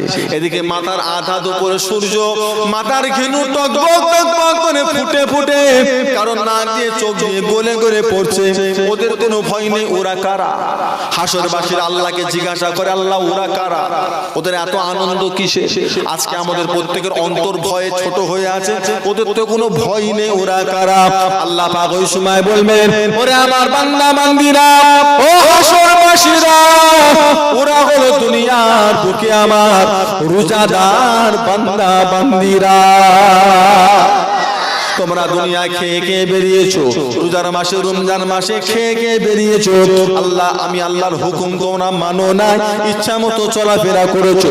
ওই সমস্ত বান্দা বান্দিরা বড় বেলায় হাজার কষ্ট গরমে চলে পড়ে আমি আল্লাহর হুকুমকে তারা মান্য দিয়ে, আমি আল্লাহর হুকুমকে তারা মেনে রোজা রেখেছে, আমি আল্লাহকে মেনে তারা সারাদিন শুকিয়ে শুকিয়ে বেরিয়েছে। আমি আল্লাহ তাদের রোজাকে কবুল করে নিয়েছি, আমি আল্লাহ তাদের রোজাকে কবুল করে নিয়ে আমি আল্লাহ তাদের জন্য হাসরের ময়দানে মতির মেম্বারে আরশে পাকের ছায়ার নিচে জান্নাতি খাবার ব্যবস্থা করে দিয়েছে। জোরে বলুন না। ও ভাইজানেরা, আল্লাহ রাসূল বলেছিলেন ও আমার রোজাদার বান্দা বান্দা উম্মতেরা, ওটা হলো রোজাদার বান্দাদের দ্বিতীয় নাম্বার বড় খুশি। জোরে বলো। বিচার হয়ে যাবে, ওদের কোনো চিন্তা নেই, ওরা খেয়ে পড়ে যাবে। জাহান্নামের জাহান্নাম হাসরবাসী যখন সব ফাঁকা হয়ে যাবে, হাসরের ময়দান যখন ফাঁকা হয়ে যাবে, এক দল রহমতের ফেরেশতা ওই সমস্ত বান্দা বান্দীদের কাছে আসবে, এসে বলবে কি ব্যাপার আপনারা কি দেখতে পাচ্ছেন জান্নাতীরা সব জান্নাতে চলে গেছে, জাহান্নামীরা সব জাহান্নামে, গোটা হাসর মাঠ ফাঁকা, আর আপনারা এখনই আরশের পাশে বসে আছেন, যান জান্নাতে যান। এখানে আপনারা কি করছেন? জান্নাতে যান। বান্দারা ওই সময় বলবে আল্লাহর ফেরেশতারা, আমরা কি আল্লাহর কাছে জান্নাত চেয়েছিলাম? আমরা তো আল্লাহর কাছে জান্নাত চাইনি, আমরা জান্নাতে যাব কেন?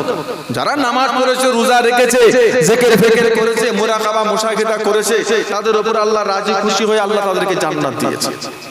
নামাজ পড়েনি, রোজা রাখেনি, আল্লাহর হুকুমের অমান্য করেছে, শিরকি কাজ বেদাতি কাজ করেছে, আল্লাহর সাথে নোংরামি করেছে, আল্লাহ তাদের উপর বেজার হয়ে গিয়ে তাদেরকে আল্লাহ জাহান্নাম দিয়েছে। আমরা তো আল্লাহ থেকে জান্নাত চাই না, আমরা যাব না, আমরা জান্নাতে যাব। ফেরেশতারা বলে ফেলবেন তবে কি আপনারা জাহান্নামে যাবেন? বলে হুকুম হলে যাব, হুকুম হয়ে গেলে যাব, তা যা। ওই সময় আল্লাহ পাকের ওই সমস্ত বান্দা বান্দিরা, আল্লাহর বান্দারা আরশের ছায়া থেকে জাহান্নামের দিকে ছুটা আরম্ভ করে দেবে। ছুটে ছুটে তারা যখন জাহান্নামের নিকটবর্তী জায়গায় গিয়ে পৌঁছে যাবে, জাহান্নাম দেখা যাচ্ছে, এই রকম দূরত্বে যখন পৌঁছে যাবে, আল্লাহর হুকুমে জাহান্নামের জবান খুলে যাবে। জাহান্নাম ওই সময় উচ্চ স্বরে চেঁচিয়ে চেঁচিয়ে বলে, আল্লাহ আপনার একদল বান্দা বান্দি আমি জাহান্নামের দিকে তারা ছুটে ছুটে আসছে, আল্লাহ পাক জানি না তারা যদি আমার ভিতরে পড়ে যায়, তারা যদি আমার ভিতরে চলে আসেন, আমি জ্বলন্ত জাহান্নাম ঠান্ডা হয়ে যাব। আল্লাহ যাদের অন্তরে আপনার ইশকের আগুন জ্বলে, যাদের অন্তরে আপনার মহব্বতের আগুন জ্বলে, তাদের অন্তরে আপনার দিদারের আগুন জ্বলে, আমি জাহান্নামের কি ক্ষমতা আছে তাদেরকে পুড়িয়ে দেওয়া, তাদেরকে শেষ করে দেওয়া। আল্লাহ আপনি ওদেরকে রুখে দেন, আল্লাহ ওরা যেন আমার ভিতরে না পড়ে যায়, ওরা আমার ভিতরে যদি পড়ে যায় আমি জাহান্নাম ঠান্ডা হয়ে যাব। আমি যতই জাহান্নাম হোক, It's 22:42. দেশকে পাগল হয়ে আছে, ওদের অন্তরে খালি একটাই চাহিদা, কাকে দেখতে চায়? আমি পারবো ওদেরকে পুরাতে, আমি পারি ওদেরকে পুরাতে। আল্লাহ ফেরেশতা যা ওদেরকে রুখে দাও, ওদেরকে আমার আরশের পাকের ছায়ায় নিয়ে আসো, যাও। আল্লাহর ফেরেশতারা গিয়ে ডাকবেন, দাঁড়ান দাঁড়ান, আপনাদের সাথে আল্লাহ দুটো কথা বলতে চান, চলেন আপনারা আরশের ছায়ায় চলেন। বান্দারা আবার ফিরে আসে, আল্লাহ বলে যাও জান্নাতে যাও। কেন দাঁড়িয়ে আছো? তোমরা জান্নাতে যাও। বান্দারা ওই সময় কেঁদে কেঁদে বলে, আল্লাহ পাক ও রব্বুল আলামিন আল্লাহ পাক, যারা নামাজ পড়েছিল, রোজা রেখেছিল, যারা আপনার হুকুম মেনেছিল, দুনিয়াতে যারা জান্নাতের আশা করেছিল, তাদেরকে আপনি জান্নাত দিয়েছেন। আল্লাহ পাক যারা আপনার হুকুম মানে না, অমান্য করেছে, তাদেরকে আপনি জাহান্নাম দিয়েছেন।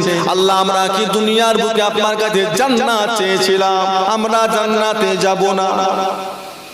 ও রব্বুল আলামিন আল্লাহ পাক, দুনিয়ার বুকে যখন কোনো বাচ্চা ছেলে, মাসুম ছেলে যখন একটা দামি জিনিসের চোখকি ধরে, ওই দামি জিনিসটা আমাকে দাও, তার মা বাপ তখন একটা ছোট খেলনা দিয়ে বাচ্চার কাছ থেকে দামি জিনিসটা নিয়ে নেয়।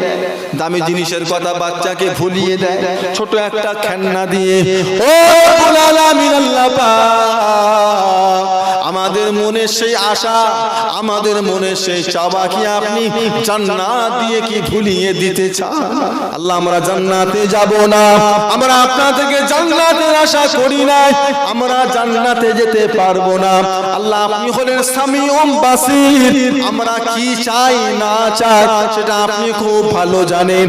আল্লাহ আমরা জান্নাতে যাব না।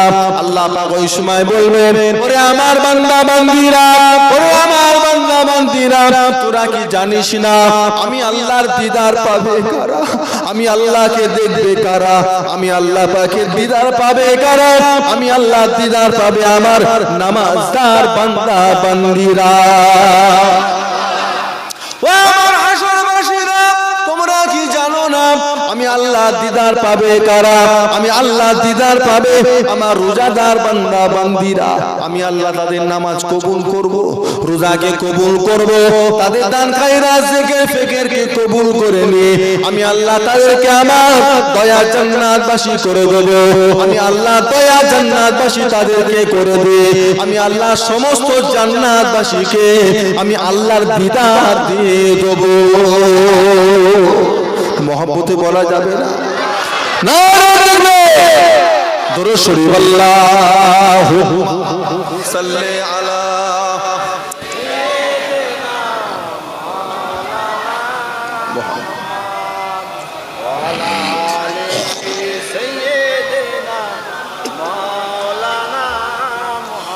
মহব্বতের সাথে আল্লাহুম্মা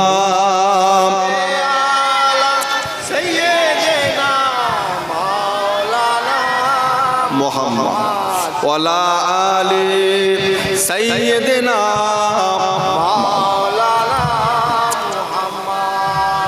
हमें जानो दिल से प्यारा मोहम्मद सल्लल्लाहु अलैहि वसल्लम, मोहम्मद की हमो है हमारा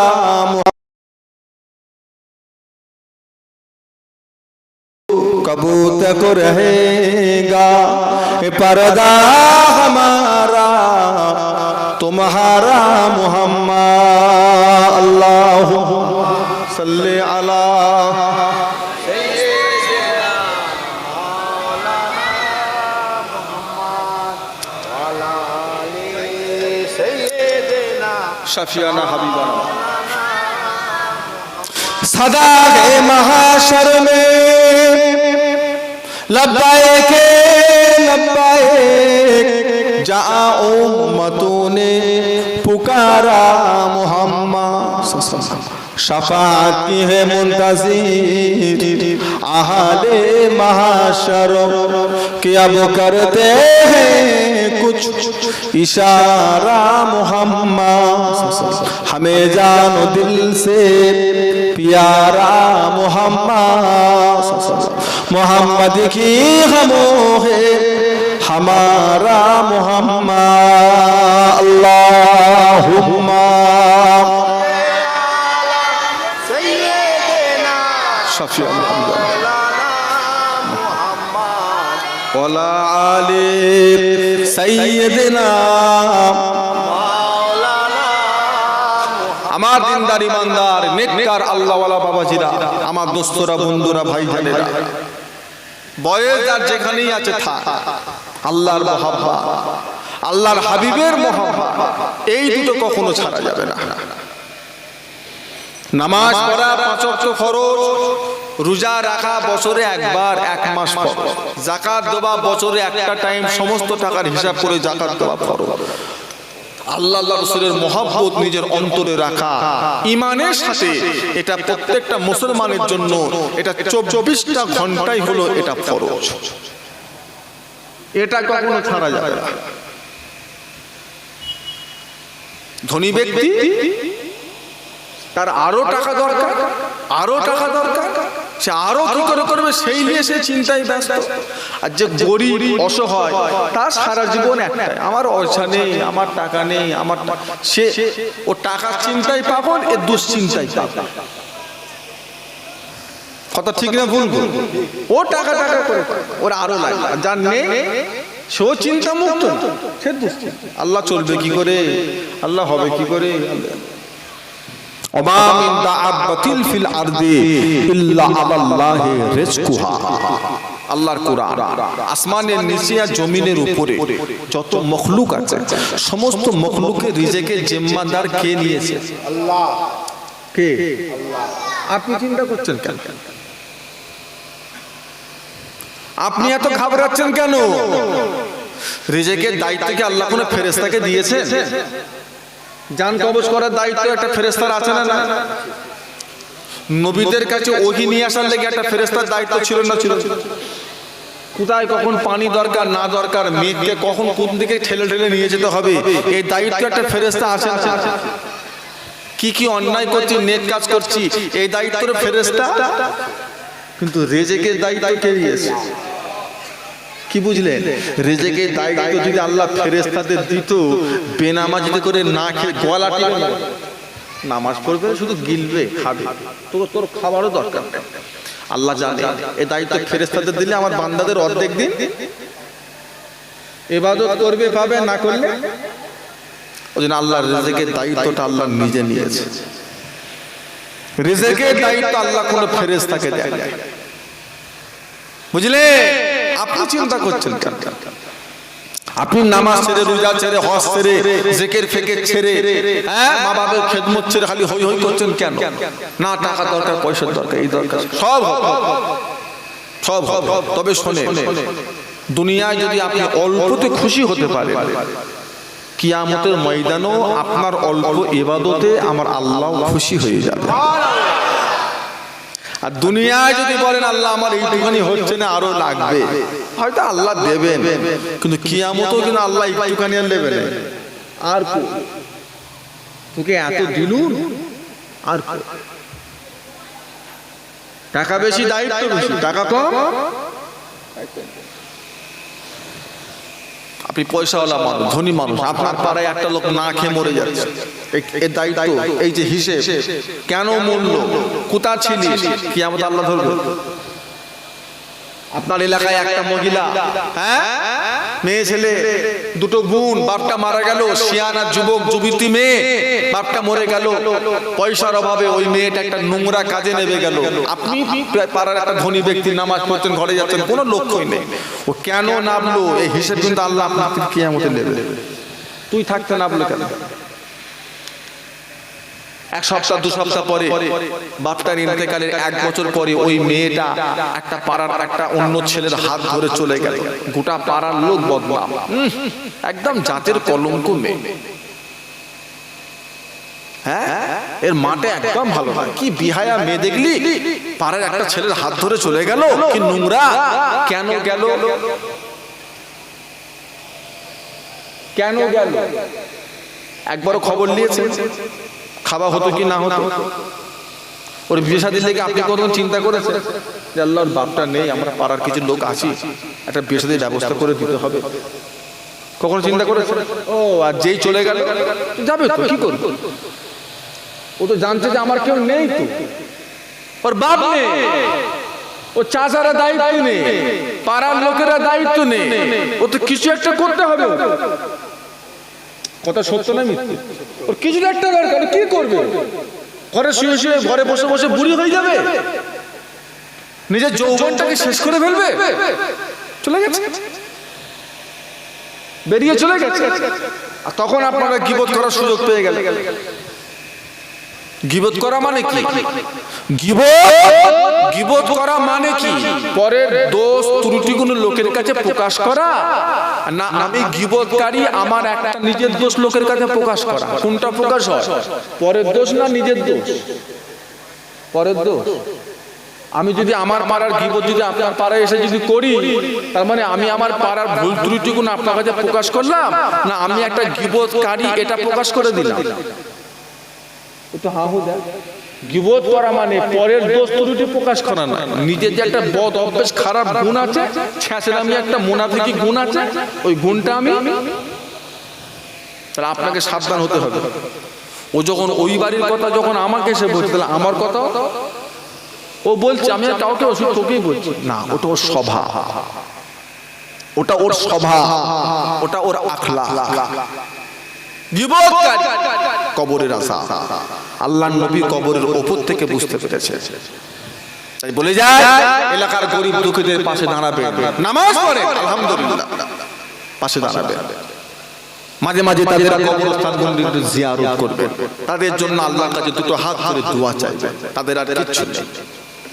আল্লাহ রাসূল বলেছে ইজা মাতাল ইনসানু ইনকাতা আনহু আমালুহু, মানুষ যখন ইন্তেকাল করে যায় তার প্রত্যেকটা আমলের দরজাকে আল্লাহ বন্ধ করে দেয়। সে হাফেজ হোক, কারি হোক, মোল্লা হোক, মৌলবী হোক, ইমাম হোক, পীর হোক, বুজুর্গ হোক, সুফি হোক, সালেক হোক, কুতুব হোক, দরবেশ হোক, যিনি হোক, রাসূলুল্লাহ যখন আম ভাবে বলে দিয়েছেন ইজা মাতাল ইনসানু ইনকাতা আনহু আমালুহু, মারা গেছে মানে তার আমলের দরজা। শুধু এটা আম মানুষের জন্য না, সবার জন্য? সকলের জন্য।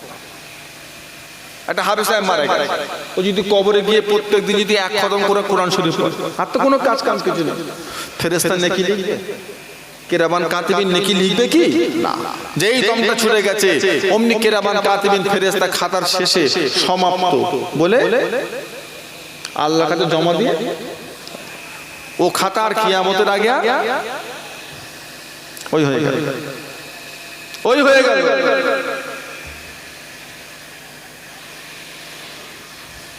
তবে আল্লাহর রাসূল বলেছেন ইল্লা মিন সালাসাতিন, প্রত্যেকটা ঈমানদার ব্যক্তির জন্য আল্লাহ কিয়ামত পর্যন্ত তিনটে দরজাকে আল্লাহ খোলা রেখে দিয়েছে। একটু মহব্বতে বলা যাচ্ছে না? আল্লাহ তো তাও তো খুলে রেখেছে, একেবারে তো বন্ধ করে দেন না। আজকে আমাদের ছেলেরা মাহফিল করেছে, এই মাহফিলের কিছুটা অংশ সওয়াব জাযা বদলা এলাকার কবরবাসীরা পাবেন না? আজকে যদি আমাদের ছেলে যদি মাহফিলটা যদি না দিতেন, না করতেন, তাহলে এত কটা মানুষের থেকে পাড়ার কবরবাসীরা সওয়াব থেকে মাহরুম তারা হয়ে যেত। জলসা বড় হোক, বিশাল লাইটিং হোক, ওটা বড় ব্যাপার না। জলসা ছোট হোক, অল্প হোক, মাকসাদটা যেন ঠিক থাকে, নিয়ত যেন ইন্নাল আমালু বিন্নিয়াত। বুখারী শরীফ ৭০০০-এর উপরে হাদিস আছে, দুটো খণ্ড বুখারী শরীফের, দুটো খণ্ড। যা কিতাবের কথা বলা হয়েছে কুরআনের পরে যার স্থান, ওই বুখারীর সর্বপ্রথম হাদিস হলো আল্লাহ বান্দার আমলকে কবুল করে তার নিয়তের দিকে কি করে লক্ষ্য করে। রাসূল যখন মক্কা থেকে মদিনায় যখন হিজরত করছে, আল্লাহ নবীর কত সাহাবারা রাসূলুল্লাহর সঙ্গে ঘর বাড়ি টাকা পয়সা জমি জায়গা খেজুরের গাছের বাগান টাগান ছেড়ে ছুড়ে দিয়ে তারাও চলে যাচ্ছে। আর তার ভিতরে একটা মানুষ যাচ্ছে, কেন জানে? ও যাকে ভালোবাসে সে তার বাপের সঙ্গে রাসূলুল্লাহর সঙ্গে চলে যাচ্ছে। ওই ছেলেটা দেখতে যদি আমার প্রেমিক যদি চলে যায় তো আমি মক্কা থেকে কি করব? আমিও চলে যাই মদিনায়। ও রাসূলুল্লাহ টানে মদিনায় যাচ্ছে না, ওই মেয়ের টানে যাচ্ছে। তখন আল্লাহ পাক আমার নবী পাককে এই কথা বলে দিলেন ইন্নাল আমালু বিন্নিয়াত। তোমার নিয়ত যদি হিজরতের থাকে সওয়াব পাবে না পাবে? আর নিয়ত যদি ওই মহিলার জন্য থাকে একই কষ্ট, এরাও যে কষ্ট করছে ওই ব্যক্তিও একই কষ্ট, কিন্তু নেকি নেই। কেন? তার নিয়ত। আপনার নিয়ত যদি থাকে দানটা আমি আল্লাহকে খুশি করার জন্য দিলাম, এই সওয়াব আলাদা। আবার দিচ্ছে কিন্তু নিয়ত রেখেছে কি জানেন? লোক দেখবে। অনেক বেশি টাকা দিয়েছেন, আমি 50 টাকা দিয়ে আল্লাহ খুশি করার জন্য, আপনি 1 লক্ষ টাকা দিয়েছেন লোক দেখানোর জন্য। নেকি আছে, সওয়াব আছে, নিয়ত ঠিক রাখবেন। আমার আপনার নবী দয়াল নবী বলেন ইল্লা মিন সালাসাতিন, ইল্লা মিন সাদাকাতিন জারিয়াতিন, প্রত্যেকটা ঈমানদারের জন্য আল্লাহ কবরে যাবার সময়, কবরে যাওয়ার পরও আল্লাহ 3টে দরজা আল্লাহ খোলা রেখে দেবেন। জোরে বলো, তো মহব্বতে বলা যাবে না। 3টে দরজা, ইল্লা মিন সাদাকাতিন জারিয়াতি, তার 1 নম্বর দরজার নাম হলো সাদকায়ে জারিয়া। সাদকায়ে জারিয়া, এই রকম কাজ আমাদের প্রত্যেককে করতে হবে। শুধু হই হই করে জীবন কাটালে হবে না। করুণ আনন্দ ছেলে পুলে নিয়ে, বাচ্চা কাচ্চা নিয়ে, কিন্তু মনের ভিতরে আপনার একটা দান করে একটা নিয়ত থাকবে, এই দানের বদলাটা আমি কিন্তু কিয়ামত পর্যন্ত পাবো। এই রকম কিছু দান আমাদেরকে মনে মনে, একটা মসজিদের কাজ হচ্ছে, টাইলস দরকার, 4 চাকের টাইলস কিনে দেন। এই মসজিদের কাজ হচ্ছে, প্লাস্টার হচ্ছে, সিমেন্ট মাটি দরকার, 10 বস্তা সিমেন্ট মাটি দিয়ে দেন। এই মসজিদে উজুখানার কাজ হচ্ছে, 2-4টে উজুর কল কিনে ব্যবস্থা করে দেন, মানুষ যাতে উজু করুক। একটা কুয়ার করে দেন, একটা পুকুর করে দেন, পুকুর ঘাট করে দেন। আল্লাহ যাকে যেমন আওকাত দিয়েছে, আল্লাহ যাকে যেমন ক্ষমতা দিয়েছে, আল্লাহ যাকে যেমন যে পজিশনে রেখেছে, সেই পজিশন থেকে যতটুকু পারেন সাদকায়ে জারিয়া কিছু। বলে হুজুর আমার কিচ্ছু নেই, আমি একদম নিঃস্ব গরিব, 2টো গাছ বসিয়ে যান, 2টো ফল ফুল গাছ, আম হোক কাঁঠাল হোক, বা এমন একটা গাছ যে গাছের ফল মানুষ খায় না কিন্তু অবলা জানোয়ারেরা খায়, তাও বসা। না, অবলা জানোয়ারেরা খায় না হুজুর, ওই উড়ে যাওয়া পাখিটা কি খায়, তাই বসিয়ে যান। ওই পাখিটাও যদি আপনার রেখে যাওয়া ওই গাছের ফল খায়, এই স্বভাবটাও আল্লাহ আপনাকে কবরে শুয়ে আল্লাহ মিলাতে থাকবে। তো মহব্বতে বলা যাবে না। সাদকায়ে জারিয়া, বাড়িতে মুসাফির এসেছে, 100 টাকা দিয়ে দিয়েছে, এই স্বভাবটা আপনি একবার পাবেন। সাদকায়ে জারিয়া দান একবার করবেন, স্বভাবটা আপনি বারবার আপনি পেতে থাকবেন। মহব্বতে বলা যাবে না। বেশি চাপ আপনার দিতে হবে, যতটুকু পারেন আলহামদুলিল্লাহ। দ্বিতীয় নাম্বার হলো নিজে ভালো কাজ করেছেন, অপরকে ভালো কাজ শিখিয়ে দিয়েছেন। আমি কোরআন পড়া জানি, আমার এলাকার 10টা ছেলেকে আমি কোরআন পড়া শিখিয়েছি। আমি মা বাবার খেদমত করি এবং 10 জনকে বলে বলে তাদের মা বাবার খেদমত করা। আমি নামাজের মাসলা নিয়ম কারণ আমি জানি এবং আমি 5 জনের পিছনে লেগে লেগে তাদের 5 জনকে নামাজি বানিয়েছি। আমি রোজা রেখেছি, 10 জনকে রাখি। এই যে নিজে ভালো কাজ করা এবং 5 জনকে, আপনি দাদা হয়ে গেছেন, নানা হয়ে গেছেন, নাতি পুতিদের একটু শিক্ষা দেন, বসে বসে 2-4টে সূরা তাদের মুখস্থ করা।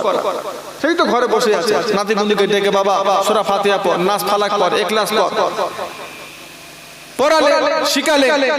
এই নাতিপুতিগুলো সবে শুরু, 5 বছর 7 বছর 10 বছর বয়স, আপনি আর 5-7 বছর পর ইন্তেকাল হয়ে যাবেন। এরা যতদিন এই সূরাগুলো পড়ে নামাজ পড়বে, আপনি ততদিন কবরে শুয়ে সওয়াব পেতে থাকবেন। এটা হলো সাদকায়ে, এটা ভুলবেন না জানেন। আর যদি আল্লাহ আপনাকে আলেম করে, ইলম দেয়, দ্বীনের খেদমতের জন্য একটা নামাজ শিক্ষার বই লিখে যান, একটা নামাজ শিক্ষা। আরো যদি পারেন কিছু নামাজ শিক্ষার বই, ইলমিয়াতের কিছু শিক্ষার বই লিখে লাভটাম না করে যত টাকা ছাপাতে নিয়েছে, 5 টাকা 7 টাকা 10 টাকা, সেই দামে যতদিন ওই বইগুলো পড়বে, মানুষ শিখবে, ততদিন আপনি কবরে শুয়ে সওয়াব পেতে থাকবেন। তাহলে হুজুর আমি বই লিখি, আপনার বই লিখার ইলম থাকলে লেখেন, তাছাড়া যাওয়ার দরকার নেই। কি ভুলভাল লিখে বসে দেখো, ঠিক আছে, লাস্টে এক থেকে আর এক। এই বাংলাদেশ থেকে দেখে 20-30 বছর এইসব প্রশ্ন ছিল না, মুরব্বীরা তো জীবনও শোনে। হঠাৎ করে এবছর রোজায় প্রশ্ন আসছে, হুজুর তারাবির নামাজ 8 রাকাত না 20 রাকাত। ও আগে কোন ধর্মে ছিল? হ্যাঁ, তুই মুসলমান নতুন হলি, নতুন বাপ দাদার মুসলমান, এতদিন কোথায় ছিলিস? হঠাৎ করে প্রশ্ন, হুজুর তারাবির নামাজ, হ্যাঁ কি হয়েছে? 20 রাকাত না 10 রাকাত না 8 রাকাত, 3-4টে মত চলে এসছে। প্রথম কেন বলছে না আমি মক্কাই, বাংলাদেশের একটা শায়েক বোঝেন না, উনি বলছেন মোবাইলে ফতোয়া দিয়েছে তারাবির নামাজ নাকি 8 রাকাত 20 রাকাত নাকি 9 ঢুকিয়ে দিয়েছে। নদীর বাঁধ ভালো ছিল কিন্তু ঘোলা পানি। আমাদের ছেলেদের হাতে এখন মোবাইল ফোন, 5 মিনিটের মধ্যে পৃথিবীর খবর এক জায়গা থেকে। আর যেই 5 জনের মাথায় ঢুকে গেল 20 রাকাত নয় 8 রাকাত, তাই দেখ না হুজুর বলছে, মিথ্যে বলবে? মোবাইলে বলছে রেখে। সব থেকে মিথ্যে কথা বলার জায়গায় তো মোবাইল, কিচ্ছু করতে হবে না তো।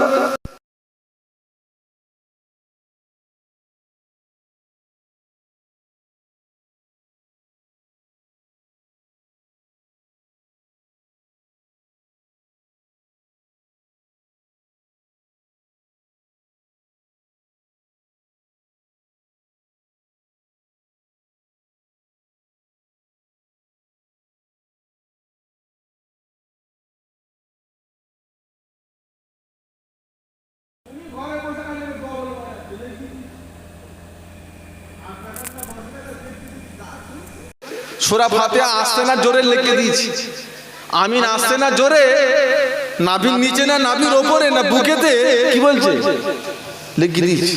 ও খালি মজা দেখছে, দেখছে কেমন লাগছে দেখেছি। ও তো 2-10টা মুসলমান মরলে, 2-4টে মুসলমান বাপ হারা হলে, 2-4টে ছেলেকে বাপ ঘর থেকে বার করলে, ও তো যাই যায় না, ও তো দারজা। এই যে আহলে হাদিস দেখেন দারজা লাগে, এটা তো দারজালের প্রথম সারি। হয়তো আপনি ভাবছেন হুজুর দারজাল দেখবনি, দারজাল দেখা দরকার, এদের দেখলে দারজাল একই ব্যাপার। এটা হলো দাঁড়িওয়ালা দারজাল। বলছি হযরত ওমর ফারুক 20 রাকাত তারাবির নামাজ চালু করেছে।